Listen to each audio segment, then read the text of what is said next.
ছেলেকে চিনেন? দেখেন ছেলেটা ঠিক আপনার মতো না, নাকে মনে হয় একটু সমস্যা আছে, কিন্তু ছেলেটা একদম আপনি, আর মেয়েটা ঠিক একদম আমার মতো। আমি কিছু বুঝলাম না। না বোঝার কি আছে, এটা আপনি আর এটা আমি, ঠিক আছে? আচ্ছা ওকে, বাদ দেন। পলিটিক্স করেন? আশ্চর্য তো। আশ্চর্যের কি হলো? আপনি পলিটিক্স করেন কেন এটা কেউ জিজ্ঞেস করতে পারবে না? না, আমি পলিটিক্স করি না। That's good. রাষ্ট্রবিজ্ঞান পড়েছেন? আপনার এক্স্যাক্টলি উদ্দেশ্যটা কি বলবেন?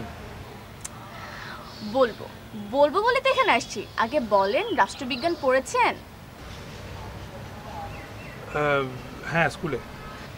তাহলে তো গণতন্ত্র আর একনায়কতন্ত্রের কথা ঠিকই মনে আছে, কি মনে আছে না? আপনার কোনটা পছন্দ, গণতন্ত্র না একনায়কতন্ত্র?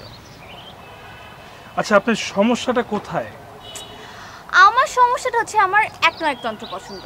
এই ধরেন হিটলার এবং মুসোলিনি আমার কেন পছন্দ জানেন? বিকজ ওরা অনেক ডিটারমাইন্ড থাকে, ওরা ঠিক যেটা বলে ঠিক সেটাই করে, অন্যদের মতামত একদমই শুনে না, আর না শুনতে তো একদমই পছন্দ করে না, আমিও না। এই সব কিছুর সাথে আমার কি সম্পর্ক?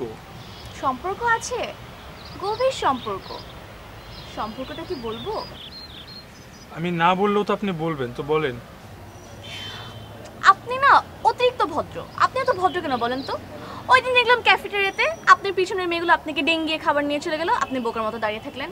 আর ওই দিন টিএসসিতে একটা সাদা গাড়ি এসে আপনার গার মধ্যে কাদা ছিটিয়ে গেল, আর আপনি ভ্যাবলার মতো দাঁড়িয়ে থাকলেন। মানে এত কেন ভদ্র হতে হবে আপনার? এত ভদ্র ছেলে আমার পছন্দ না, আমার তো একটু দুষ্ট ছেলে পছন্দ। তো আমি কি করব? আপনি কি করবেন মানে? আপনি দুষ্ট হবেন। কেন? আমার জন্য। আপনার কি মানে হোয়াটস রং উইথ ইউ? আপনি কে? আমি নিতু, জাস্ট এই ইয়ার অ্যাডমিশন নিয়েছি, উই আর সেম ডিপার্টমেন্ট। আপনি আমাকে চেনেন না, কিন্তু আমি আপনাকে ঠিক চিনি, রোজ লুকিয়ে লুকিয়ে দেখি আপনাকে। এখন আপনার জন্য একটা ব্যাড নিউজ। Bad news? যে মেয়েটা না শুনতে পছন্দ করে না আর যার একনায়কতন্ত্র পছন্দ, সেই মেয়েটা আপনার প্রেমে পড়েছে, লাইক হিটলারের ফিমেল ভার্সনের মতো। So we are going to be the world's most cutest couple ever. সুন্দর না? আচ্ছা এখন আমি যাই, ফোনে কথা হবে, আর মনে রাখবেন আমার কিন্তু না শোনা পছন্দ না।